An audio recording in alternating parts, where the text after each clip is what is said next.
আজ 3 বছর সৌদি আরবে থাকে আব্দুর রহমান। তার বউটা আছে দেশে। এতদিন তার স্ত্রী ছাড়া থাকা ঠিক হলো কি হলো না সেটা ভিন্ন কথা, কিন্তু লোকটা আছে প্রবাসে। এইখানে তার চাচাতো ভাইয়ের সাথে ধরা পড়েছে তার বউ। ধরা পড়ার সাথে সাথে 15 মিনিটের ভিতর বিয়ে দিয়ে দিয়েছে এলাকার লোক। তাহলে আমার প্রশ্ন আপনাদের কাছে, এই নিরীহ এই প্রবাসীর অন্যায়টাকে একটু বলেন, আমি শুনি। ওই বউ যে কুকাম করে ধরা পড়লো, তাতে এই নিরীহ প্রবাসীর অন্যায়টাকে একটু বলেন। দাঁড়ার উপরে আপনি বিয়ে দিয়ে দিলেন, আগের বিয়ে বাতিল হলো কিভাবে?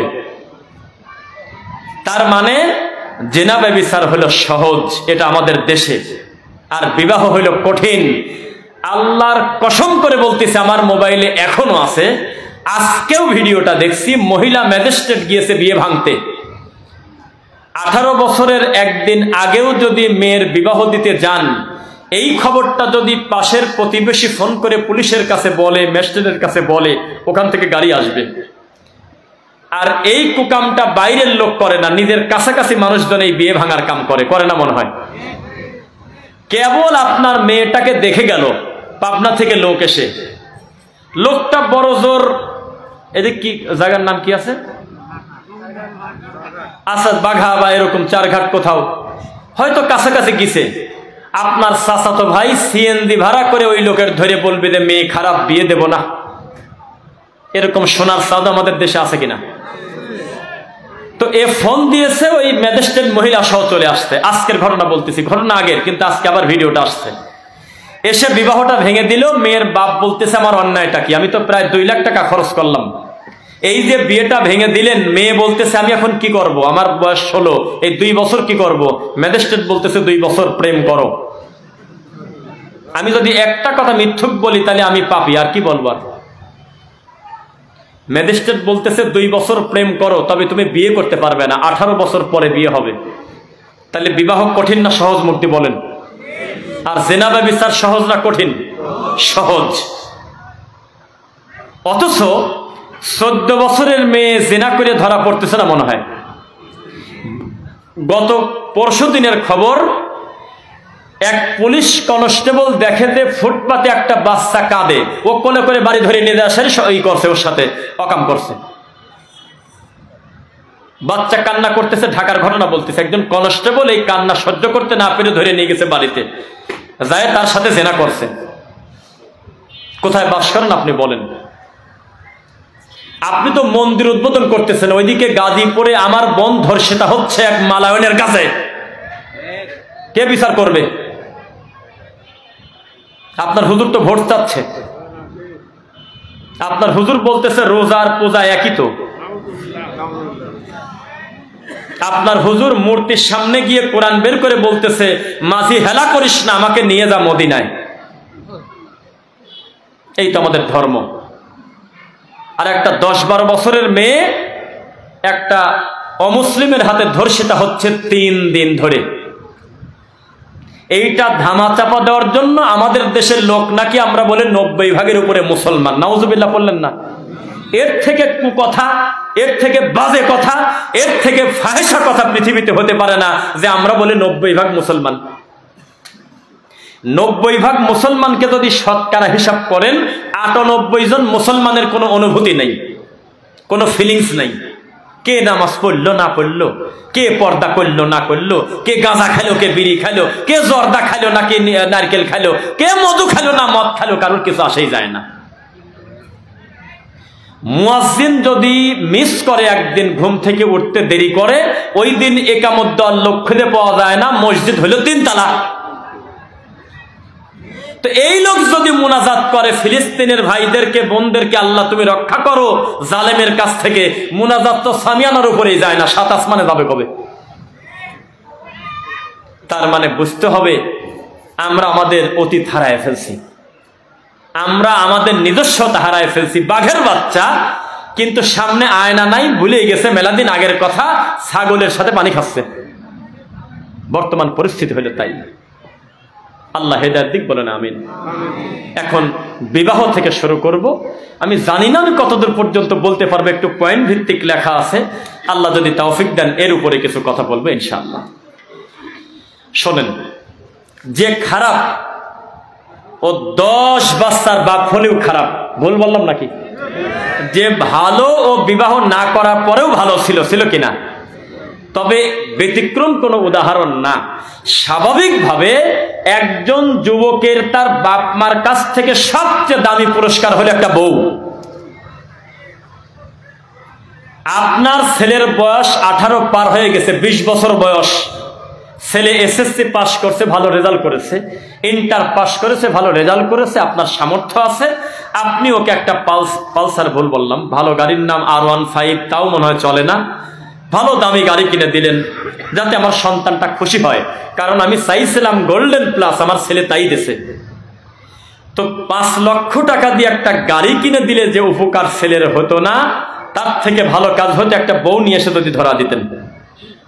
একটা মেয়ে দেখছি, খবর পাইছি আর কি, আপনি তো দেখতে পারেন, আপনি দেখবেন কেন? তুমি যা দেখে আসো, পছন্দ হলে দাঁড়ার উপর বিয়ে দিয়ে দেবো। এটা হলো তোমার ইন্টার পাসের পরে, তোমার ইউনিভার্সিটিতে যাওয়ার আগে গিফট। কতই না ভালো হতো ভাই। এই ছেলে গোপন গুনাহ থেকে বেঁচে যেত, হাজার হাজার জেনার রাস্তা তার জন্য বন্ধ হয়ে যেত, আল্লাহ চাহে তো ইনশাল্লাহ। কি বলেন? আপনি এমন ছোট লোক, আপনি এমন ছোট লোক, আপনার 25 বিঘা জমি, আপনার 2টা ফ্যাক্টরি, আল্লাহ এত সামর্থ্য দেশে, আপনি এত ছোট লোক, আপনার প্রতিবেশী খালি মুখ দিয়ে বলল ছেলেটাকে বিয়ে দিয়ে দেন, আপনি তাকে ধমক দিয়ে বললেন আরে ছেলে বয়স একবারে কম, খালি হাতে পায়ে লম্বা হয়েছে, হাতে পায়ে লম্বা হয়েছে, আরো বহু লম্বা হয়েছে, আপনি জানেন না। আপনি ধারণা করে এই ছেলেকে বললেন ছেলে হাতে পায়ে লম্বা হয়েছে। ওই ছেলে যেই ম্যাচে থাকে সেই ম্যাচে মহিলা ভাড়া করে নিয়ে এসে ফুর্তি, খবর নেন। যেই ছেলেকে আপনি বলতেছেন হাতে পায়ে লম্বা হয়েছে, ওই ছেলে 1000 টাকার বিনিময়ে চলে যায় রাজবাড়িতে কুকাম করতে, খবর নেন। যেই ছেলেকে বলতেছেন হাতে পায়ে লম্বা হয়েছে, ওই ছেলেকে আজকে বিয়ে দিয়ে দেন, ইনশাল্লাহ 1 বছরের ভিতরে আপনার একজন নাতি আল্লাহ দিতে পারেন। আপনি রাস্তাটা বন্ধ করে দিয়ে আপনি নিজে হয়েছেন রাজ্জাক, অথচ আপনি ছিলেন আব্দুর রাজ্জাক। ভাষা কি বুঝেছেন? এখানে সবাই কিন্তু আব্দুর রাজ্জাক, জানেন? আব্দুর রাজ্জাক মানে ইউসুফ না, এখানে সবাই আমরা আব্দুর রাজ্জাক, রাজ্জাকের গোলাম না। তবে রাজ্জাক হলো তিনি যিনি একমাত্র আমাদের রুজি দেন, তিনি হলো রিজিক দাতা, তিনি আল্লাহ। কিন্তু মূলত সবাই কিন্তু আমরা আব্দুর রাজ্জাক। কিন্তু যেই সমস্ত পিতামাতার সন্তান বিবাহর যোগ্য হয়েছে এখনো দেয় না, তারা নিজেদেরকে রাজ্জাক হিসেবে দাবি করে, নাউজুবিল্লাহ পড়েন। কেননা ওই একই বাড়িতে লোকটার মাধ্যমে আল্লাহ 10টা মানুষের রুজি দেয়, তার বউ, তার বড় ছেলের বউ, তার বড় ছেলে, তার আরো 4টা মেয়ে সহ অনেক লোকের রুজি আল্লাহ তার মাধ্যমে দেয়। কিন্তু আরেকটা মেয়ে তার বাড়িতে আসলে তার ভাতের অভাব, নাউজুবিল্লাহ। তো বিবাহটা দিয়ে আমরা শুরু করি। আমার একটু এটাকে কি বলে জানো? একটু পানি খাই।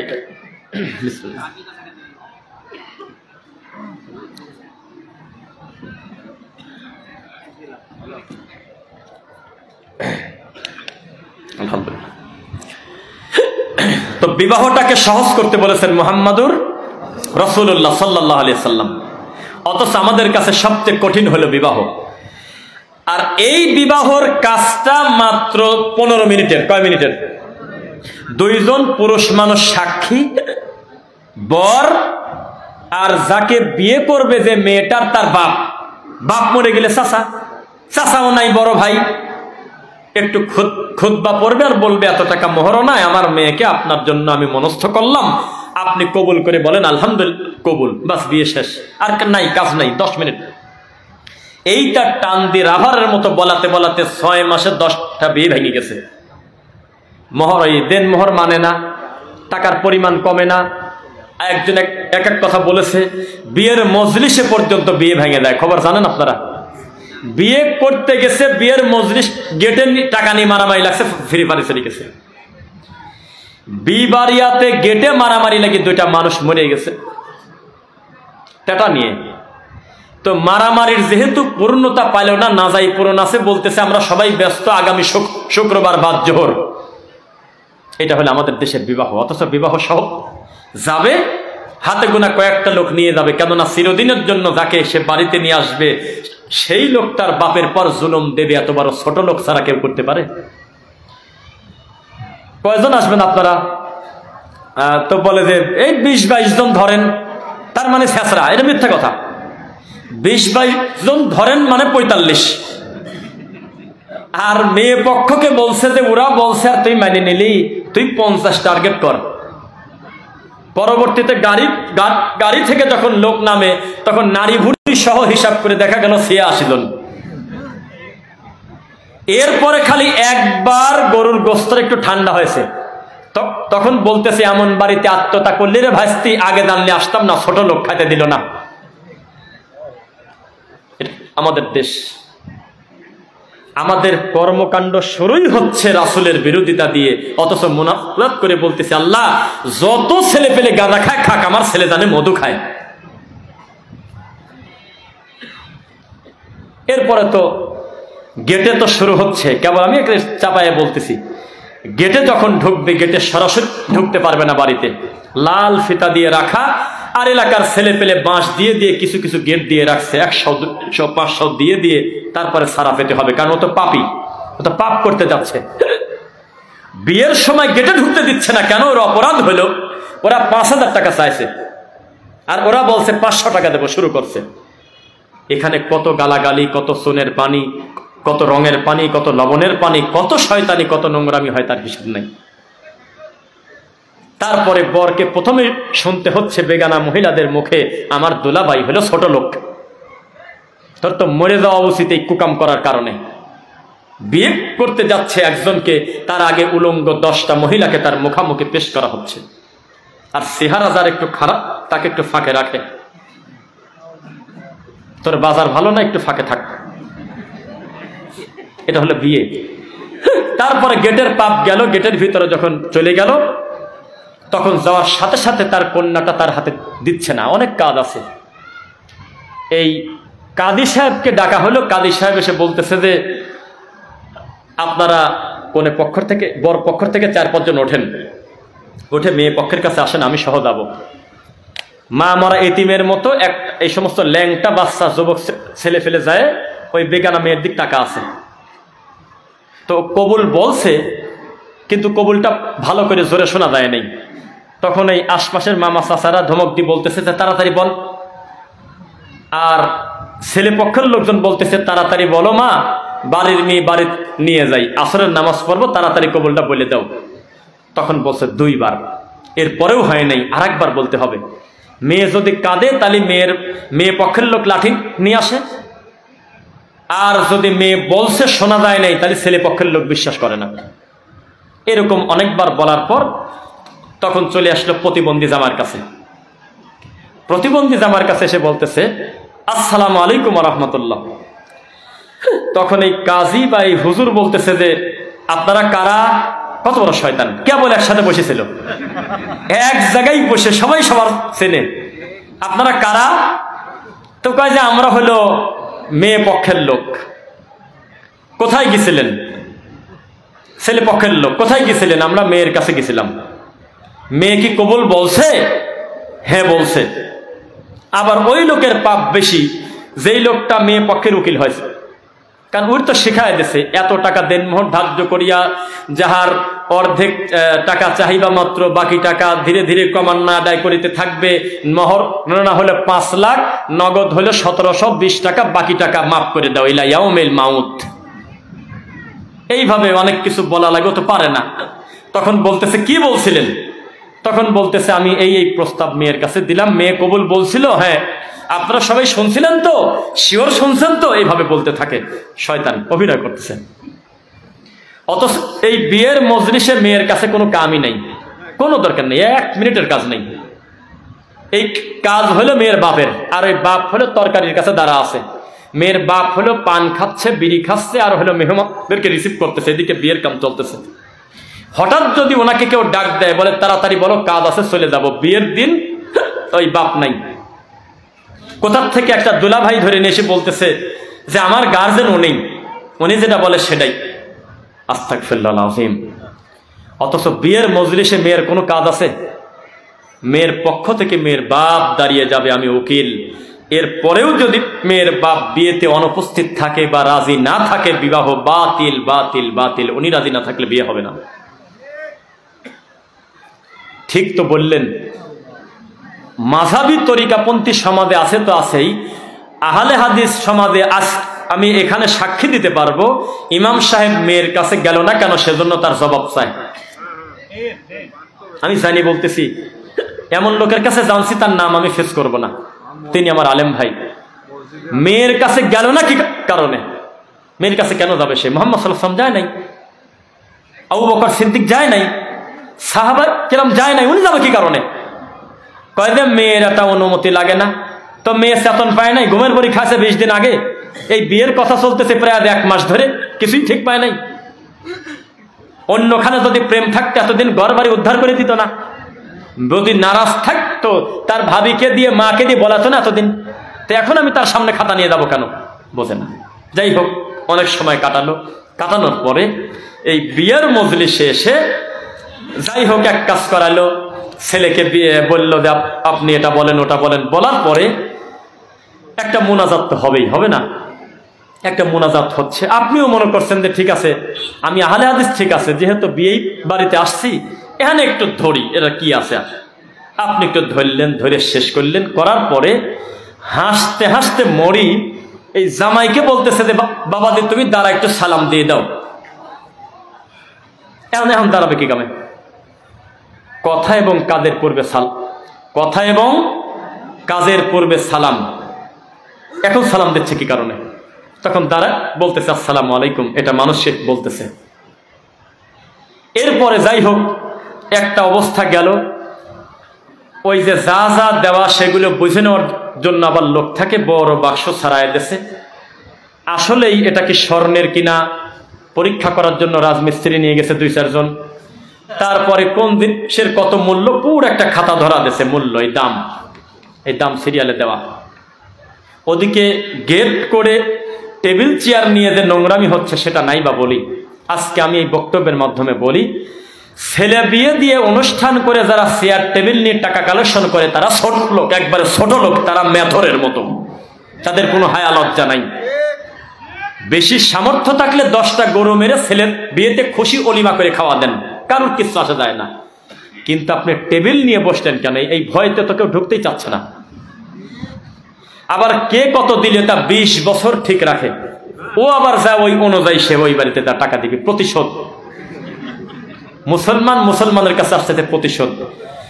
আপনি তো বিয়ের দাওয়াত আমাকে দিয়ে গেলেন বাড়িতে এসে, আপনি তো মনে করলেন আমাকে উদ্ধার করে দিচ্ছেন, অথচ আপনি বাড়ির থেকে যাওয়ার পর আমার বাড়িতে ঝগড়া লেগে গেছে। বিয়ের দাওয়াত দিতে আসছেন, প্রত্যেকটা লোকের খুশি হওয়া উচিত। আমার এক আত্মীয় আমার বাড়িতে আসছে, তার ছেলের বিয়ে, আমরা খুশি তার বাড়িতে যা খাবো, অথচ এটা একটা অন্যায় হয়ে গেছে। আপনি বাড়ির থেকে ঘুরিয়ে গেছেন, ওই বাড়িতে ঝগড়া। 5 দিনও কাজ করতে পারলাম না, অসুখ বিসুখে যে জ্বালা, আবার মরার বিয়ে চাপলো গাড়ে। খুশি না, এটা খুশির কাজ না, এটা একটা পাপের কাজ। এই লোকটার মাথায় নিতে হবে যে 1000 টাকার নিচে লেখা দেওয়া যাবে না, ও তো লিখে রাখবেনি। কোন পাপের শাস্তি? বরযাত্রীর দাওয়াত না দিলে মানুষের মন খুব একটা খুশি হয় না। ফ্রি খানা আর একটা হলো মৌতি খানা, এই 2টা খানা বাঙালি খুব আনন্দ নিয়ে খায়। একটা হলো বরযাত্রীর আর একটা হলো মৌতি খানা। বোঝা যাচ্ছে? আল্লাহ হেদায়েত দিক, বলুন আমিন। আচ্ছা যাক, দ্রুত বলি। বিয়ে শেষ, বাচ্চা পেটে চলে আসছে। পেটে আসার পূর্বে সহবাস করতে হয়। এখানে রাসূলের কোনো সুন্নাহ পদ্ধতি আছে কিনা আপনারা বলেন তো? হাসেন না, আমি আজকে কিছু কথা বলি। আপনি যদি সহবাসের পূর্বে যদি রাসূলের পদ্ধতিতে দোয়া করে সহবাস না করেন, তাহলে এই সহবাসে ইবলিস শয়তান শরীক হবে। যেই সন্তান নিয়ে গর্ব করতেছেন, হতে পারে সন্তানের অর্ধেক মালিকানা জেনের। আপনি হাসতেছেন, আমি বুঝতেছি, কিন্তু রাসূলের পদ্ধতিতে যদি আপনি দোয়া না পড়ে যদি স্ত্রী মিলন করেন, তাহলে এই সহবাসে ইবলিস শয়তান জিন শরীক হচ্ছে। কথাটা কি কঠিন কথা না? এখন যদি আমি বলি যে বিবাহিত লোকরা হাত তোলেন, আপাতত লাস্ট 1 মাসের ভিতরে দোয়া কয়বার পড়ছেন, হাত হলে প্যারালাইজ হয়ে যাবে। কথা বোঝা যাচ্ছে আমার? অথচ মুসলমানের প্রত্যেকটা হালাল ভালো কর্ম হলো ইবাদত, যদি রাসূলের পদ্ধতিতে হয়। এরপরে যাই হোক, বাচ্চা পেটে আসলো, শর্টকাটে অনেক কিছুই করে বলি। বাচ্চা পেটে আসলো, পেটে আসার সাথে সাথে এই মহিলা একটা পাপী। মহিলার মরা বাড়ি যাওয়া যাবে না, মহিলার একটা তাবিজ দিছে কিরাজিন, কয় যদি একবার যদি কারোর বাড়ি তাবিজ সহ ঢোকো তাহলে পেটের বাচ্চা মরে যাবে। এই মহিলা এত বড় অন্যায় করছে যে আজকে থেকে কিছু বছর আগে ওই মহিলাকে মাস পর্যন্ত কাটতে দিত না, তার বাচ্চা ডেলিভারি হওয়ার আগ পর্যন্ত। কোন শাস্তি কোন? ওই মহিলার যে কোনো জিনিস ধরতে দিত না, কারণ সে পাপ করে ফেলছে, তার পেটে বাচ্চা, অথচ আল্লাহ ওই প্রক্রিয়াতে ওই মানুষটারও দুনিয়াতে আনছে। বোঝা যাচ্ছে কি? যাই হোক, বাচ্চা ডেলিভারি হবে, হওয়ার আগেই গরু বাছুর বিক্রি করে, ছাগল বিক্রি করে মোটামুটি 6 মাস যখন হয়েছে তখন সে প্রস্তুত। এর মধ্যে 10 বার আল্ট্রাসোনোগ্রাফি হয়েছে যে বাচ্চার মাথা ঘুরে গেছে নাকি, তো ঘুরানো ঠিক করা লাগবে। আরো 50,000 টাকা হাতে রাখছে যে সিজার করা লাগলে কতদিন থাকবো, কে কে থাকবে, কিভাবে কি হবে, এটা একটা সিরিয়াল করে রাখছে আগেই। বোঝা কি যাচ্ছে? এভাবে তার একটা মাথায় প্রস্তুতি নেওয়া। তার মানে এটা তার চিন্তা নাই যে তার শাশুড়ির আর তার মায়ের পেট থেকে মহান আল্লাহ যে 6টা বের করেছে বিনা অপারেশনে, এটা তার চিন্তা নাই। সিজার করলে পাপ হবে, আল্লাহর কসম আমি তা বলি নাই। আমি জানতে চাচ্ছি নরমালে হওয়ার আশা করাটা কি অন্যায়? এই চেষ্টাটা করা কি অন্যায়? এই ধৈর্য নাই। খলিকল ইনসানু আজুলা, মানুষ হলো তরাপ্রবণ জাতি, বিনা কারণে তাড়াহুড়া করে। আচ্ছা যাই হোক, বাচ্চা পেটে আসলে বাচ্চা হয়ে গেছে, অনেক কথা যেহেতু বলবো, বাচ্চা হয়ে গেছে। বাচ্চা হওয়ার পরে এখন আবার বিপদের শেষ নেই। এই বাচ্চাকে চট করে কেউ দেখতে যেতে পারতেছে না। 500 টাকা হাতে না দিয়ে কোলে করবো কিভাবে আমি মামা? কোন পাপের শাস্তি? এই বাচ্চাকে আবার 80 ঘর থেকে বের করতে দিতে যাচ্ছে না, অথবা সে যেতেও পারতেছে না। কোন মুশকিল? কারণ মায়ের বালিশের আশপাশে আছে কিছু লোহা, কাঁচি, এগুলো থাকে থাকে সাক্ষী দিচ্ছে মুরব্বীরা। এমন একটা অন্যায়, আর 4 দিন হয়ে গেল তার আপন মামা ভাগ্নিক দেখতে যায় না, 1000 টাকা নাই তাই। কারণ তার আশপাশে যে সমস্ত মহিলারা আছে, একবার যদি বিনা টাকায় বাচ্চাকে কোলে করে বলে আমার মামা আসো, আমার বুকে আসো, তাহলে লোকজন বলবে যে খালি হাতে আছে ছোট লোক। এখানে টাকার কি খেলা? টাকা কিসের খেলা? এখানে টাকার, এ তো দুয়ার কাজ। এখানে তো বরকতের দোয়া করবে, এখানে তো তাহানিক করবে। এ কোন হিসাবে বিপদ? প্রত্যেকটা মানুষ বিপদে এই বিবাহর শুরু থেকে এখন পর্যন্ত। 7 দিনের দিন, তার আগে টাকা খরচ করছে 1.5 লাখ টাকা, প্রতি চেকআপে গিয়েছে 2-4-5 হাজার টাকা, আকিকা দেওয়ার টাকা নাই। কয় জীবনে একবার দিলে তো হক আদায় হয়েই যায়, 2টি ভেড়া ধরে নিয়ে এসে দিলেও তো হয়ে যেত, কয় টাকা লাগে? এই চিন্তা তার মাথায় নেই। কিন্তু যেদিন তার মেয়ে দুনিয়াতে ডেলিভারি হয়েছে সেই দিন থেকে সে লাইফ ইন্স্যুরেন্স করছে, ফিক্সড ডিপোজিট করছে। প্রতি মাসে তার রুজি থেকে অন্তত 2000 থেকে 5000 টাকা সে ফিক্স করে। কারণ সে হিন্দুদের মতো সে মনে করছে যে আমার কোনো পাপের শাস্তি আল্লাহ দেশে, এখন থেকে যদি প্রস্তুতি না নেই তাহলে ছেলে পক্ষ সহজে মেনে নেবে না। আকিকা দেওয়ার টাকা নাই, মাসালা তো আছেই। মাসালা একটা কেদানি ডেলিভারি দিয়ে দেছে যে অসুবিধা নেই, একদিন দিলেই চলে, অথচ এটা 7 দিনের সাথে সুন্নাহ। না দিলে কত বড় পাপ হবে, আরো কোনো দিন দেওয়া যায় কিনা আমি আলোচনায় যাব কেন, আমার নবীকে আমি হুবহু অনুসরণ করব। 7 দিনের সুন্নাহ ইনশাআল্লাহ।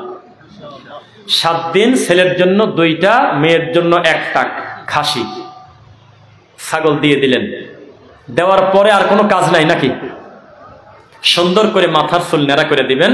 তবে শতকরা 90 জনকে আজকের দিনের ডাক্তার এবং গ্রামবাসী মহিলারা বলতেছে কেবল ডেলিভারি হয়েছে নরম মাথা, এখন মাথা নেড়া করা ঠিক হবে না, ঠান্ডা লাগবে। এটা ডাক্তার না, এটা হলো শয়তান।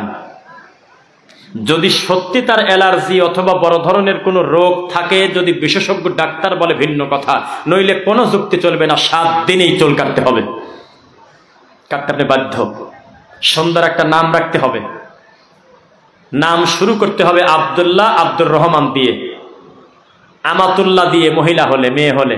বোঝা যাচ্ছে নাকি? যদি তাও না হয় সাহাবায়ে কেরামদের নাম দিয়ে, নবীদের নাম দিয়ে ভালো নাম রাখবেন। এরপরে চুল পরিমাণ কি সাদাকা করবেন, রূপো সাদাকা করে দিবেন। এই কাজগুলো কি আমাদের সমাজে হয়? খুব কম। আচ্ছা যাই হোক, বাচ্চা তো একটা পর্যায়ে আস্তে আস্তে বড় হচ্ছে, লোকমান বলতো এই শিরক করে না, সবচেয়ে বড় পাপ হলো শিরক, ইন্না শিরকালা যুলমুন আযীম। আর ও বলতেছে কাঁদে না, তোমার আব্বা এই তো চলে আসতেছে। কি কয় গেছে আজ 7 দিন আগে, আরো 5 দিন পরে আসবে। মিথ্যা বলেছ কেন? বাচ্চাকে কোলে নিয়ে বলতেছে কাঁদে না, এই তো তোমার দাদা আসতেছে। কই দাদা আসতেছে? দাদা আসবে না তো আজকে। লুকমান আলাইহিস সালাম বলতেন, এই বেটা লা তুশরিক বিল্লাহ, তোমার প্রথম শিক্ষা তোমার রবের সাথে খবরদার শিরিক করো না। এই কাজ করলে তার খুব রাগ হয়। আর আমাদের শিক্ষা কি? 2 বছরের বাচ্চাকে মোবাইল না দিলে ভাত খায় না। এই বক্তব্য এখন কত বড় কাজে লাগতেছে আমার মহিলা প্যান্ডেলে দেয়, দেখেন কেন কত বড় জ্বালায় আছে। আস্তে করে মোবাইলটা কাটিয়ে নেছে, মার মুখে আঁচড় দিয়ে মুখ কাটি ফেলছে 2 বছরের বাচ্চা, মোবাইল নেছে সেজন্য। আপনার ছেলেকে চক্ষু হাসপাতালে নিয়ে একটু আই টেস্ট করান, বাচ্চা অর্ধেক প্রতিবন্ধী হয়ে গেছে। একজন জার্মানির বড় বিশেষজ্ঞ ডাক্তার বলেছে, যেই গতিতে মোবাইলে আমরা আসক্ত দিন দিন পরিবার হচ্ছি, পরবর্তী 20 বছর পরে আমরা একটা বড় প্রতিবন্ধী সমাজ পেতে যাচ্ছি। বলেন নাউজুবিল্লাহ। আপনি তো মনে করতেছেন আমার চোখ তো ভালোই আছে, ওই পর্যন্ত চোখ যায়, ভালো করে পরীক্ষা করান। যেই চোখ নিয়ে গর্ব করতেছেন সেই চোখে কত বড় পাওয়ার লাগে, আপনি চক্ষু হাসপাতালে আগে যান, পরীক্ষা করেই দেখেন। কারণ রাত 3টা পর্যন্ত আপনি মোবাইল দেখেন, বোঝা যাচ্ছে না? আপনাদের ভিতরে এইরকম রোগী নাই যার বাচ্চা মোবাইল না দিলে ভাত খায় না? নাই না? নাই না? আছে? লিল্লাহি তাকবীর। এই তাকবীরটা খুশি হয়ে দিলাম না, আল্লাহর বরত্বের জন্য আমি তাকবীরটা এমনিতেই দিলাম, যে আপনাদের এনার্জি আছে কিনা। আমি বলতে চাচ্ছি, ডাক্তার বলতেছে, স্বাস্থ্য বিশেষজ্ঞ যারা, যদি কোনো বাচ্চা ধারাবাহিকভাবে পুরাটা নজর থাকে মোবাইলে আর ভাত খাওয়াচ্ছে তার মা, এই খাদ্য তার শরীরে উপকার দেবে না। বোঝেন না? এই খাদ্য স্টমাকে গিয়ে তার কোনো কল্যাণ করতে পারবে না, কারণ তার পুরা ফোকাস, মানসিক নিয়ন্ত্রণ হলো তার মোবাইলের দিকে। এটা আমাদের সমাজে হচ্ছে না। এরপরে মোবাইল দেখতেছে, মোবাইল দেখতেছে, দেখতে দেখতে এমন একটা পরিস্থিতি হচ্ছে, বাচ্চা ঘুমের ভিতরে লাফ দিয়ে ওঠে, কান্না করে, কিন্তু মা বোঝে না কি কারণে কাঁদে। আজ 3 দিন খালি বাচ্চা কাঁদে, কাঁদে না? আর বাচ্চা যদি একবার জোরে করে চিৎকার দেয়, আমাদের দেশের তাবিদের ব্যাপারীদের একেবারে বিরাট ভালো ফসল। এক চিৎকারে 3টা তাবিজ গলায়, বিল হলো 1500 টাকা। 1502 টাকা। প্রায় 1500 টাকা রাখেন, প্রায় ওই 2 টাকাই দেন, এই 1500 পরে দিয়েন। এটা একটা কৌশল, শয়তানের একটা ধোকা। ওই ভাঙতি কিছু বলে যাতে রোগী কম দিতে না পারে, মনে করে এর ভিতরে কিছু মাল আছে। আগে নিত 102 টাকা, 301 টাকা, এখন নেয় 1507 টাকা, 6 টাকা, 3 টাকা, 2 টাকা। অথচ এই বাচ্চা কি কারণে কাঁদে তার 80 ভাগের উপরে কারণ আমি 1 মিনিটে বলে দেবো, শুনবেন? আপনি মনে করে দেখেন, আপনার বউকে ফোন করে বলেন যে বাচ্চা কাঁদতেছে, 2 দিন করে দিয়ে বললা বমি করে। এই বাচ্চাকে কি 2 দিন আগে মাগরিবের আজানের টাইমে কি বাইরে ঘোরাফেরা করাইছিলে? তখন বলবেন ও হো, খেয়াল নাই, আমি তো হাঁস খুঁজতে গেছিলাম মাগরিবের আজানের সময়, ওদের বাচ্চা দিয়ে গেছিলাম, হলে আর এক বাচ্চার কোলে, ও হলে উঠানে হাঁটেছে। 1450 বছর আগে রাসূল বলেছে, মাগরিবের সময়, সন্ধ্যার সময় বাচ্চাদেরকে তোমরা খোলা ছাদের নিচে বা এই উঠানে দৌড়াদৌড়ি ঘোরাফেরা করায়ও না, দুষ্ট জিন চলাফেরা করে, আসর হবে, সারা রাত বমি হতে পারে। জানি না কারণ, জানি না। 3 দিন কবিরাজের কাছে যাচ্ছে, ঝাড়াচ্ছে। কবিরাজ কি যে বলে বোঝা যায় না, খালি ফোনটা জেরো জোরে করে দেয়, এমনি কি কয় তা বোঝা যায় না। আদর্শ পরিবার কাকে বলে কতটুকু বোঝাতে পারবো তা জানি না। শুরু থেকে আপনার পরিবারের কি কি সমস্যা, এটা আমি ইনশাল্লাহ ধরায় দেব। এরপরে আরেকটা বিষয় বলি, খারেজি নাম শুনছেন? খারেজি, যারা হোসাইন রাদিয়াল্লাহু আনহুকে হত্যা করলো, অথচ তারাই আবার তার নামে এখন আবার মাতম করে, জানেন? মারলেও তারা আবার মজা করে। তারাই কিন্তু আলী রাদিয়াল্লাহু আনহুকে হত্যা করেছে, তারাই কিন্তু বড় বড় বিপর্যয় ঘটিয়েছে মুসলমানদের ভিতরে ঢুকে। এই খারেজিদের অনেকগুলো আলামতের একটা আলামত দেখলাম, মিনিটে মিনিটে মাথা ন্যাড়া হওয়া। চুল একবারে ন্যাড়া করা খুব একটা ভালো কাম না, এটার কোনো সাইন্টিফিক ব্যাখ্যা নাই, রাসূলের হাদিসেও নাই যে তোমরা সারাটা জীবন খালি মাথা ন্যাড়া করে রাখো। বাচ্চার বয়স 6 বছর হয়ে গেছে, ছেলে বাচ্চা নিয়মিত মাথা ন্যাড়া করে, নিয়মিত ন্যাড়া করে। কেন? কয় যে মাথা নাড়ি করলে চুল ঘন হয়। জি না, আপনি বললে আমি মানবো না। এই কথা বলতে হবে একজন ডাক্তারের, একজন চুল বিশেষজ্ঞ ডাক্তারের বলতে হবে, আপনার কথা আমি নেব না। কোন ডাক্তার এই কথা বলে নেই যত বেশি চুল ন্যাড়া করবে তত ঘন চুল উঠবে, কেউ বলে নেই, বলছে। এরপরে আমাদের ভিতরে অনেক এরকম আছে, চুল কাটার তরাসে বেলেট নিয়ে এসে চট করে পুরা মাথাটা কামায় দেয় না। চুলটা আল্লাহর দেওয়া একটা নিয়ামত, একটা নিয়ম করে রেখে দিবেন। বড় রাখেন, ছোট রাখেন, পছন্দ মতো সুন্নাহ পদ্ধতিতে রাখেন, তবে একেবারে ন্যাড়া করবেন না, মনে থাকবে ইনশাল্লাহ। মাঝে মধ্যে বিশেষ কারণে করলেন। তবে আমাদের এই এলাকায় আছে কিনা জানি না, পাবনাতে অধিকাংশ কওমি হাফিজিয়া মাদ্রাসায় প্রতি বছর একবার যদি ন্যাড়া না হয় তাহলে ছাত্রকে বাইর করে দেবে। যদি আমি এই কথা মিথ্যা বলি আমার পড়াশোনার ছাত্র সময়, তাহলে আমি মিথ্যুক। যদি কোনো ছাত্র মাথা নেড়া না করে একটু অল্প পরিমাণ রেখে কাটিয়ে ফেলছে, তারপরেও মাথা নেড়া করছে আমাদের ওস্তাদরা প্রতি বছর একবার, এটা করা যাবে না। এমনিতে করছে কোনো বিশেষ কারণে বা ইতে, কিন্তু আপনি নিয়ম করে চুল নেড়া করতে পারবেন না বারবার, মনে থাকবেন ইনশাল্লাহ। এরপরে আমরা যখন বাচ্চা একটু মোটামুটি কথা বলা শিখতেছে, কোনো বাপ মার এইটা মনে আশা আছে কিনা জানি না, আমার তরুণ যুবক ভাইরা যারা বিয়ে করেন নাই তারা আমার দিকে একটু তাকান। আমার মনে খুব আশা, আপনিও আশা করে এই স্বপ্নটা দেখবেন যে আপনার সন্তানের মুখ দিয়ে প্রথম শব্দটা হোক আপনার সৃষ্টিকর্তার, ইনশাল্লাহ। চান কিনা? এইটা করতে গেলে আপনি বালিশের এক পাশে মোবাইল নিয়ে আপনি শুয়ে আছেন, আপনার বউ আর একদিকে আর একটা মোবাইল নিয়ে শুয়ে আছে, আপনার বড় মেয়ে যাতে ডিস্টার্ব না হয় আর এক ঘরে দেয় মোবাইল দেখতেছে, আর মাঝখানে আপনার বাচ্চা শোয়া রাখছেন। ওকে আল্লাহ আল্লাহ করবি না ভগবান ভগবান করবে? আপনি যদি সকাল সন্ধ্যা জিকির করেন, তাসবিহ তাহলিল করেন, সূরা বাকারা শেষ দুই আয়াত পড়েন, সূরা মুলক পড়েন, আয়াতুল কুরসি পড়েন, সূরা ফাতিহা, ইখলাস, ফালাক, নাস পড়েন, নিয়মিত সালাতে জায়নামাজে যখন সালাত পড়েন তখন বাচ্চাকে যদি জায়নামাজের আশেপাশে রাখেন, আমি আশাবাদী ওই ছেলে কখন জানি বলে আল্লাহু আকবার, কখন জানি বলে, কারণ এই শব্দটা আপনি বেশি বেশি বলেন। কখন জানি এই ছেলেটা বলে ফেলে সামি আল্লাহু লিমান হামিদা, কখন জানি বলে। কখন জানি এই বাচ্চাটা বলে ফেলে লা ইলাহা ইল্লাল্লাহ, কখন জানি বলে। অথচ এই বাচ্চা টিকটকে যা ডায়লগগুলো শোনে সেইটা বলতেছে, ছোট ছোট বাচ্চা। আর যদি বলে মা যে কি খুশি হয়, ফোন করি আর এক বান্ধবীর কয় আমার এই বাচ্চা ছেলে টিকটক শিখে গেছে, খুব একেবারে উদ্ধার করে ফেলছো। নাউজুবিল্লাহ মিন যালিক। আছে কিনা? যারা এতদিন বসেছিলেন যে যাক আমি, আমার ছেলে গাঁজা খায় না, মদ খায় না, সিগারেট বিড়ি খায় না, অবশ্যই আপনার ছেলেকে আল্লাহ বড় বিপদ থেকে বাঁচিয়েছে, পড়েন আলহামদুলিল্লাহ। তবে এর থেকেও বড় নেশা বর্তমানে অ্যাডিক্টেড, সেটা হলো মোবাইলের নেশা, কঠিন নেশা। আর ইমানদারদেরকেও বলি, যারা আমরা ইমানদার দাবি করি, প্র্যাকটিস করি ইসলাম, তাদেরও একটা ভুল আছে বলে দেই।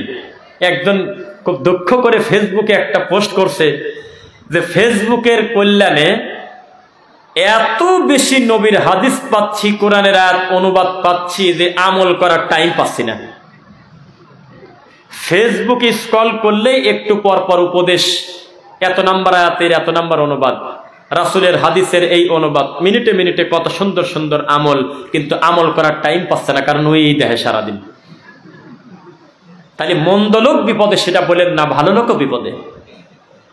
কোনো ভালো মানুষ, সুস্থ মানুষরা 3টা পর্যন্ত জেগে থাকবে না, ওটা প্রতিবন্ধী, ওটা অসুস্থ। সে এশার সালাতের পরে তাকে ফলো করে না কেন? যার নাম হলো মুহাম্মদুর রাসূলুল্লাহ সাল্লাল্লাহু আলাইহি ওয়াসাল্লাম, যিনি এশার সালাতের পরে বিশেষ প্রয়োজন ছাড়া কোনো কথাই বলতো না, ডাইরেক্ট ঘুম পাড়তো। কেন? কুমিল লাইলা ইল্লা কলিলা নিসফাহু আও ইনকুস মিনহু কলিলা।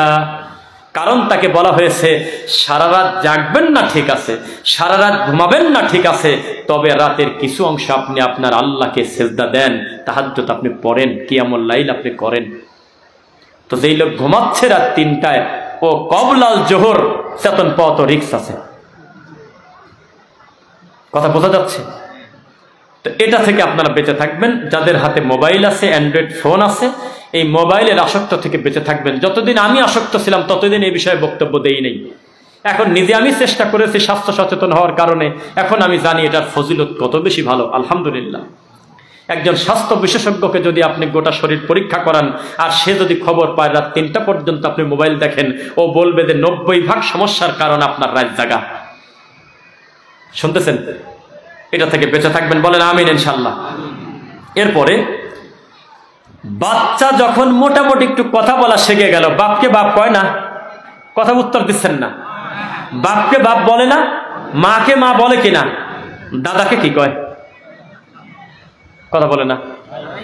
তো দাদা যে মাঝে মধ্যে মজা করে বলতেছে দুলাভাই ক, আছে নাকি এরকম অসভ্য কিছু লোক? যারা নাতি নাতনির সাথে আর কি ঠাট্টা করে তারা বিকৃত মস্তিষ্কের মানসিক প্রতিবন্ধী। তাদের আল্লাহর কোনো ভয় নেই। নাতি নাতনির এটা কিন্তু সন্তান, জানেন? দাদা দাদা দাদা নানা, দাদি নানি, বাপ আর মা, তারা কেউ কেউ যদি বলেন যে মতো না, তারাও বাপই।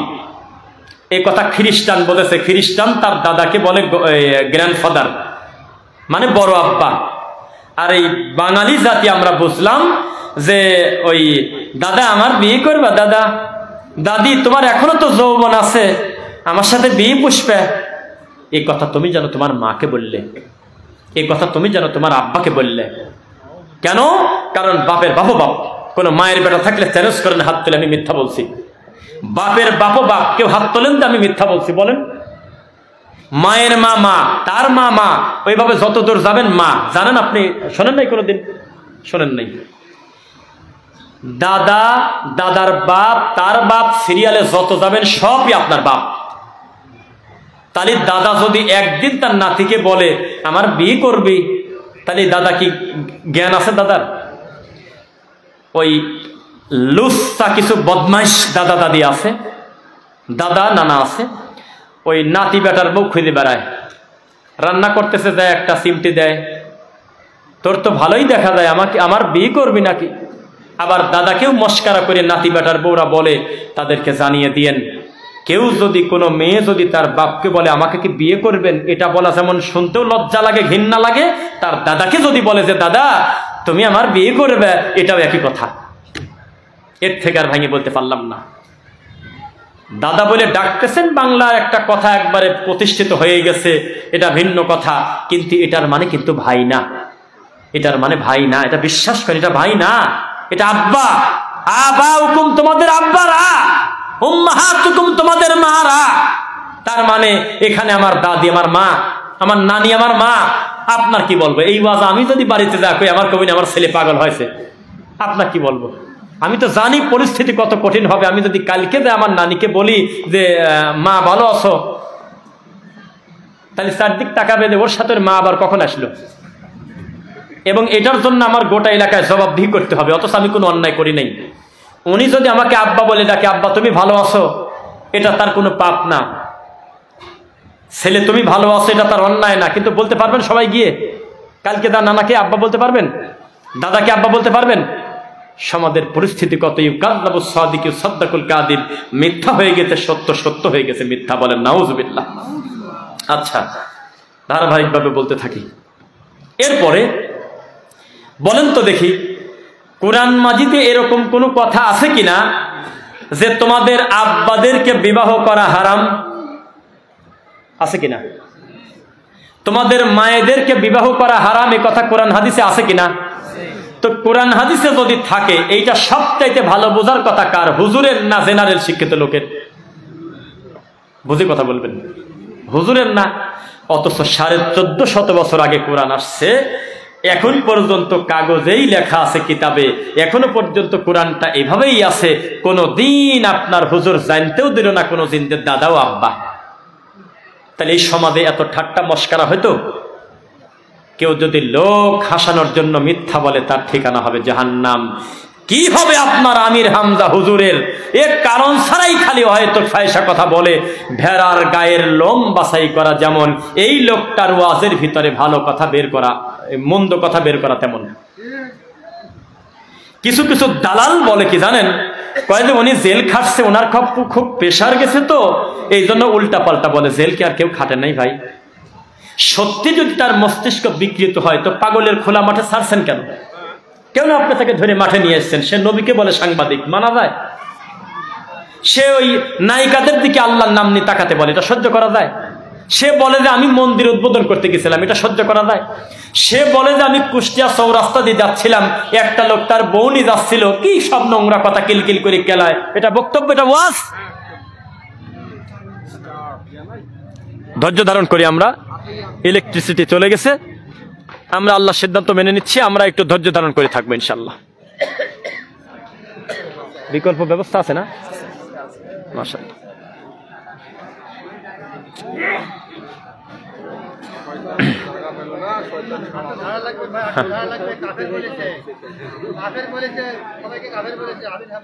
আচ্ছা, দেখতেছি ইনশাল্লাহ। ওকে ওকে ইনশাল্লাহ।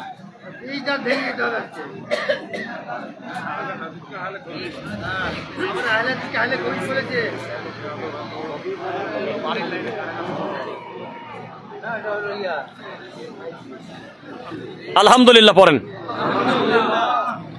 আমার ছাড়া আপনাদের সবারই সুবিধা হয়েছে, আমার মাইকটা ঠিক হয়নি আর কি। যাই হোক আলহামদুলিল্লাহ। ভাই একটু দেখেন ইনশাল্লাহ। আজকে আচ্ছা আচ্ছা আলহামদুলিল্লাহ।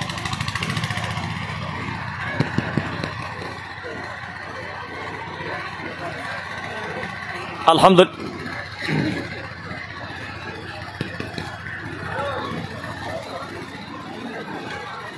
হচ্ছে। আলহামদুলিল্লাহ পড়েন। আমি বক্তা হিসেবে একটা জিনিস এখন আমি ঠিক পেয়ে গেছি, আমার শ্রোতারা আমার প্রতি সন্তুষ্ট, আশাবাদী আমি, কারণ মাঠটা পূর্ণ হয়ে গেছে, তবে কারোর ভিতরে বিরক্তির কোনো চেহারা নাই। লিল্লাহি তাকবীর। যেই বক্তাকে আপনি, আগে বলে রাখি, আমাদের ঘরের লোকের কিছু বলি, আমি ওই আহলে হাদিসদেরকে ঘৃণা করি যাদের বক্তার নাম হলো তারেক মনোয়ার, আমির হামজা। তারা আহলে হাদিস না, এই সমস্ত ভ্রান্ত মানহাজের জোগাড় ধরে নিয়ে এসে লোক জমানোর চিন্তা করে, তাদেরকে আহলে হাদিস বলা যায় না। খুঁজে পাচ্ছেন না আলেম? এই দেশে আলেম নাই। দিন জানা, কোরআন জানা, মাদানি, ডক্টর, বড় বড় বিদ্বান এত বেশি, তাদের দাওয়াতি ফসলে বেদাতি মাঠে টিকতে পারতেছে না, আলহামদুলিল্লাহ। অথচ কোন লজ্জায় এই সমস্ত ভণ্ড জুকার বক্তাদেরকে ধরে নিয়ে এসে লোক জমানোর আসর করে, তাদের জন্য আমরা হেদায়েতের দোয়া করি। বলে যে আর কি একটা লজ্জা, আপনারা কেমন কি করেন তা আমি জানি না, আপনারা আমাকে একটু জবাব দিবেন। এদিকে আলো এখনো হলো না, এদিকে আলো নাই। ও আচ্ছা আচ্ছা আচ্ছা, লাগাবে না? আচ্ছা, যে কথা বলতেছিলাম, সবাই একটু খেয়াল করবেন। আমি কিছু বক্তার নাম ধরে আজকে খোলা মাঠে বলবো, তার আগে প্রমাণ করি দূষিত পোকামাকড় সম্পর্কে কথা বলা কোনো অন্যায় কিনা, এটা প্রমাণ করে নেই। যাদের দ্বারা প্রকাশ্যে আল্লাহর দ্বীনের ক্ষতি হয়, তাদের নাম ধরে জাতিকে সতর্ক করা কোনো গীবত তো দূরের কথা, এটা ইবাদত।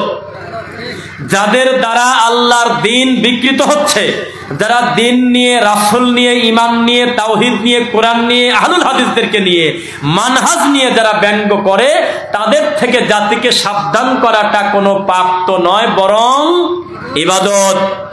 সেই স্বার্থে আপনাকে আমি বলি, আমরা এমন একটা সময়, আমরা এই মাঠে ময়দানের বক্তব্য শুনেছি, যেই সময় বক্তা যত বড় মিথ্যুক, সেই বক্তা তত বড় আল্লামা।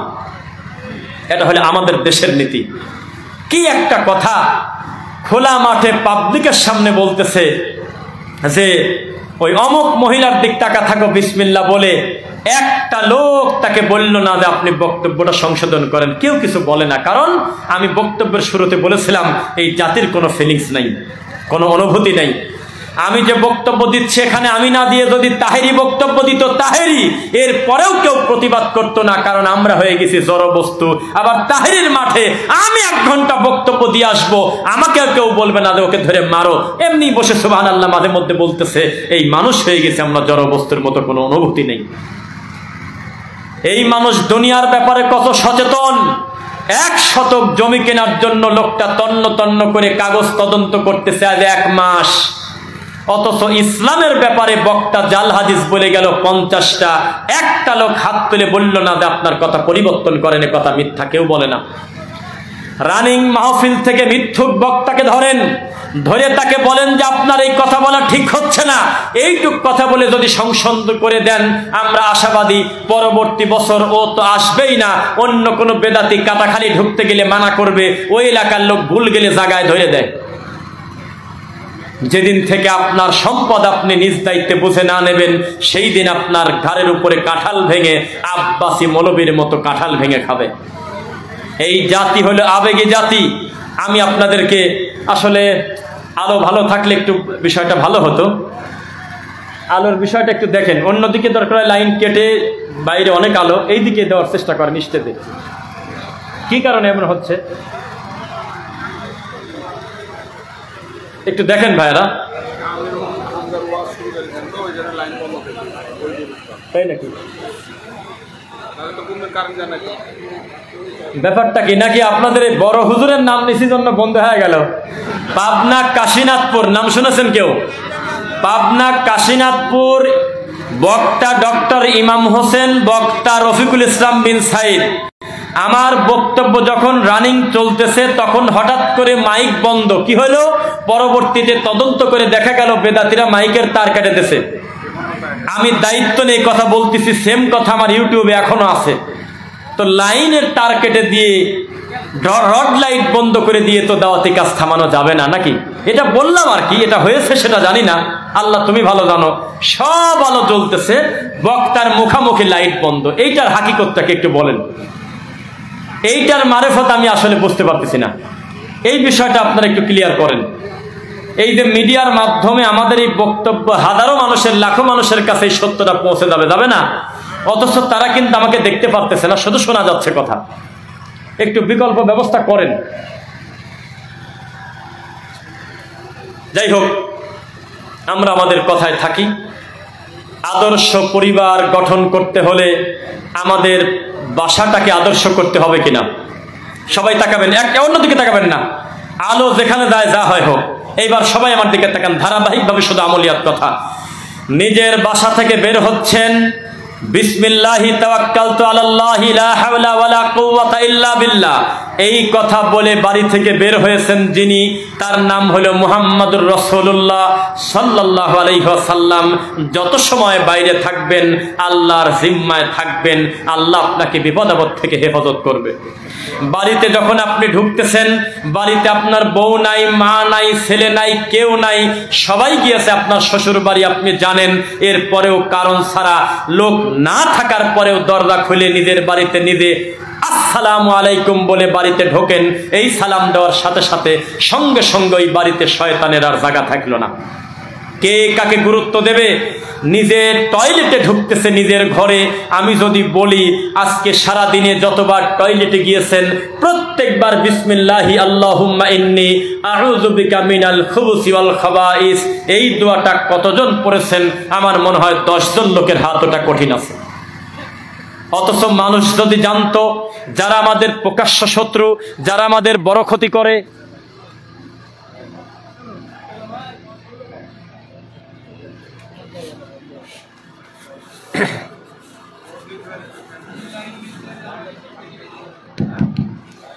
যারা আমাদের প্রকাশ্য শত্রু, যারা আমাদের বড় ক্ষতি করে, যাদেরকে বিচারের মাঠে আল্লাহ বলবেন আমার আদম সন্তানকে খুব বেশি কষ্ট দিয়েছো, বলেন তো তারা কারা? শোনেন নাই?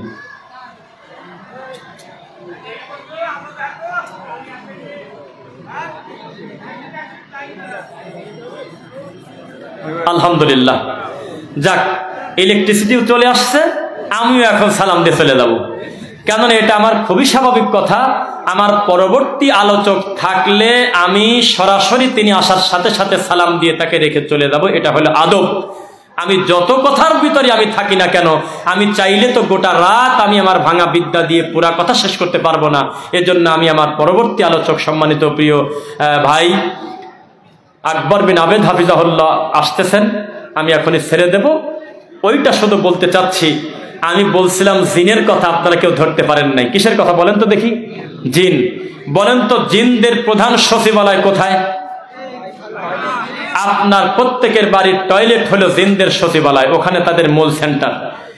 যদি আপনি রাসূলের পদ্ধতিতে দোয়া না পড়ে যদি টয়লেটে ঢোকেন, তাহলে লজ্জার স্থান দেখবে হলো জিন শয়তান। বোঝা কি যাচ্ছে? তাহলে দোয়া পড়ে ঢুকবেন ইনশাল্লাহ। অধিকাংশ পরিবার জেনে আক্রান্ত, তারা বুঝতে পারে না তারা। এই জন্য রাসূলের পদ্ধতিতে মাসনুন জিকির, কোরআন সুন্নাহ চালু করে দেন, সকাল সন্ধ্যা জিকির করেন। সূরা বাকারার শেষ 2 আয়াত, সূরা মুলক, আয়াতুল কুরসি, সূরা ইখলাস, ফালাক, নাস ধারাবাহিকভাবে আল্লাহর কোরআন মাজিদটা বাড়িতে চালু রাখবেন বলেন ইনশাআল্লাহ। আর চেষ্টা করবেন অনলাইন থেকে একটু দূরে থাকার, অফলাইনে একটু পড়াশোনা করার, একটু সময় দেওয়ার। আমি তো বলি বর্তমান আমাদের সব কিছু অনলাইনে, খালি রুহুটা আছে অফলাইনে, সবই অনলাইনে। এহেরামের কাপড় পরে ফেসবুকে ছবি দিয়ে বলতেছে এহেরামের কাপড় পরে আমাকে কেমন লাগছে বন্ধুরা। তো এটা কি জবাব দেবো? এহেরামের কাপড় পরে কি দেখা যাচ্ছে? আমার মামাতো ভাইয়ের সাথে আজ 3টা বছর পর দেখা, দোয়া করবেন। কি দোয়া করব? মিনিটে মিনিটে নিজের এই নাবালক বাচ্চার ছবি দিচ্ছে ফেসবুকে। আল আইনু হাক্কুন, নজর লাগি পায়খানা হয় মরে যেতে পারে, রাসূলের হাদিস। ক্যান্সার হইতে পারে, বিন বাজ রাহিমাহুল্লাহ বলেছেন। কে কার কথা শুনে? একটু প্রদর্শনী কমান। মিনিটে মিনিটে ছবি উঠে ফেসবুকে বউ ছেলে পেলের ছবি দিয়ে এই নোংরামি বন্ধ করেন ইনশাল্লাহ। কারণে অকারণে মানুষের পেছনে লাগবেন না। আপনি আমার কোনো ভুল পেলে অনলাইনে যদি ক্রস চিহ্ন দিয়ে যদি বলেন যে এই দেখো কি করে গেল, এতে আমার কি সংশোধনের কল্যাণ থাকলো, অথচ আপনি আমাকে বললে কতই না ভালো হতো। 7 দিন যুদ্ধ চলতেছে, যাকে নিয়ে চলতেছে সে জানেই না। এই তো ফেসবুক, এই তো অনলাইন। এটা একটা ল্যাংটা জগতের মতো হয়ে গেছে। ভালো মানুষের কোনো মান থাকা যাবে না। দুঃখের একটা কথা বলে শেষ করি, যারা বাউন্ডারির বাইরে তরিকাপন্থী, যারা কবর মাজার পূজারী, তাদের কথা বলবো না। আহলে হাদিসদেরও বিপদ আছে। কি সম্মান নিয়ে বর্তমানে কোনো বড় আলেম মরতেও পারবে না, বাঁচতেও পারবে না। কাগজে লিখে রাখেন, যদি কথা ভুল হয় বলে দিয়েন। বর্তমানে যে শায়েখের নাম নেবেন সেই শায়েখেরই উলঙ্গ সমালোচনা করে আপনার মতো আমার মতো ল্যাংটা বাচ্চারা অনলাইনে ফেসবুকে ক্রস চিহ্ন দিয়ে দিচ্ছে, মন্ত্রে টিক চিহ্ন মারিয়ে দিচ্ছে। এই দেখুন কি বলল একজন বড় মাদানী আলেম 5-7 বছর আগে কোন একটা বৈঠকে হয়তো একটু হাত তুলছিল মোনাজাতে, নাকি আল্লাহ তুমি ভালো জানো, অস্পষ্ট। এইটা 7 বছর আগের ছবি তুলে দিয়ে বলতেছে, দেখেছেন বলছিলাম না এরা মাল খারেজি মাল। একজন ডক্টর মাদানী আলেমকে এই কথা যে বলতেছে, সে একটা ল্যাংটা বাচ্চা। 7 বছর আগে উনি কোনো বেদাত করলে দেখা গেল উপরে বহু আগে ক্ষমা হয়ে গেছে, কিন্তু নিচে ক্ষমা হচ্ছে না। এইখানে ক্ষমার জায়গা না। আমি খালি ইস্তেগফার করি, মাঝে মধ্যে দোয়া নূস পড়ি, আল্লাহ আমি যে 2016 সালের আগে ওয়াজ করতাম, ওই ওয়াজ জীবনে কেউ না শোনে, যদি একবার আহলে হাদিসরা শোনে, এক বৈঠকে আমাকে 3 তালাক দিয়ে দিবেনি। রাত দিন পীরের পক্ষে বক্তব্য দিছি, কি যে ল্যাংটা কথা বলছি হিসাব কিতাব নাই। ওই ফুরফুরার পীরের পক্ষে বলতাম, এই উল্টা পাল্টা খেতা বালিশ নারী ভুরি জন্ডিস ঠাকুর যা আছে ওদের পক্ষে বক্তব্য দিতাম। তারা আমাদেরকে ওইভাবেই দিন শেখাচ্ছে। আমি খালি ভয়তে থাকি, আল্লাহ ওই সময় যদি কেউ ক্যামেরা করে রাখে আর ওই ভিডিও যদি আজকে এখানে থাকে, আমি তো জানি সুধারো না, আমার আল্লাহ আমার অতীতের ভুল ক্ষমা করতে পারেন, কেননা আমি এখন শিরিক থেকে বেঁচেছি, বিদআত থেকে ফিরে এসেছি। কিন্তু দিনী ভাইরা আমাকে ক্ষমা করবে না, একটা দিনী ভাই ক্ষমা করবে না। মুহূর্তের ভিতরে পোস্ট দিয়ে বলবে, দেখেছো বলেছিলাম না এরা গুপ্তচর। লাগাম দিন, সম্মান নিয়ে আলেমদের চলতে দিন। ডক্টর আসাদুল্লাহ গালিব হাফিজাহুল্লাহ থেকে শুরু করে একেবারে আমার মতো সবচেয়ে কমাদামি ছোট হুজুর পর্যন্ত আহলে হাদিসের কোন একজন আলেমকে আপনারা ছাড় দেন নাই। ল্যাংটা সমালোচনা করেছেন, তার পরিবর্তনের সমালোচনা করেন নাই। যা মুখে আসছে তাই করেছেন। ব্যক্তি জানেও না কিছুই না, ক্রস চিহ্ন দিয়ে তার নামে উল্টা পাল্টা করে যা কিছু অনলাইনে চলে। মাঝে মধ্যে বলি অনলাইনে যে লগ আউট করে বলবো যে আমাকে ক্ষমা করে দাও, এটা ডায়লগ আছে না, মানে ক্ষমা চাওয়া লাগে, এই পরিস্থিতি হয়ে গেছে। এটা করবেন না। যারা বাউন্ডারির বাইরে তাদের কথা কিন্তু বলি নাই, আমি বলছি দিনী ভাইয়ের কথা। দিনী ভাইদের কাছে আমাদের সম্মান আমানত না। মনে রাখবেন, আকীদা মানহাজ যদি বিশুদ্ধ থাকে, আমলটা যদি রাসূলের পদ্ধতিতে হয়, দুনিয়াবি জাগতিক ভুলভ্রান্তি সারা জীবনই মানুষের থাকবে কিনা। এই কারণে এক ভাই আরেক ভাইকে কটূক্তি করে গালি দিয়ে আমরা পরকাল হারাতে রাজি না ইনশাআল্লাহ। আল্লাহ এই বিশাল জনতার সামনে বলি, আল্লাহ আমরা সবাই তোমাকে ভালোবাসি, আল্লাহ তুমি আমাদেরকে ভালোবাসো। আল্লাহ আমাদের একে অন্যের সম্পর্ক কার জন্য? আল্লাহর জন্য। আল্লাহ সুবহানাহু ওয়া তাআলা আমাদের অতীতের ভুল তুমি ক্ষমা করো। ইন্নাল হাসানাতি ইউযহিবুনাস সাইয়্যাত। তাহলে অতীতের ভুলকে আল্লাহ নেকি দিয়ে পরিবর্তন করবে বেশি বেশি ভালো কাজ করার কারণে। আল্লাহ আমরা যারা এখানে এসেছি, আমাদের সকলকে, আমাদের এই সফরটাকে তুমি দিনের জন্য কবুল করো। আমার পূর্বে যিনি বক্তব্য দিয়েছেন সম্মানিত খোরশেদ আলম হাফিজাহুল্লাহ ভাই, তাকে তুমি দিনের জন্য কবুল করো। আমার পরবর্তীতে আমার সম্মানিত ভাইকে আমি রেখে যাচ্ছি। আকবর বিন আবেদ হাফিজাহুল্লাহ স্পষ্ট ক্লিয়ার টন টন করে কথা বলবেন কোরআন হাদিস দিয়ে। এই কথাগুলো মনোযোগ দিয়ে শুনবেন। আল্লাহ আপনাদের এলেমে বারাকা দিন। আল্লাহুম্মা আমিন। আসসালামু আলাইকুম ওয়া রাহমাতুল্লাহি ওয়া বারাকাতুহু।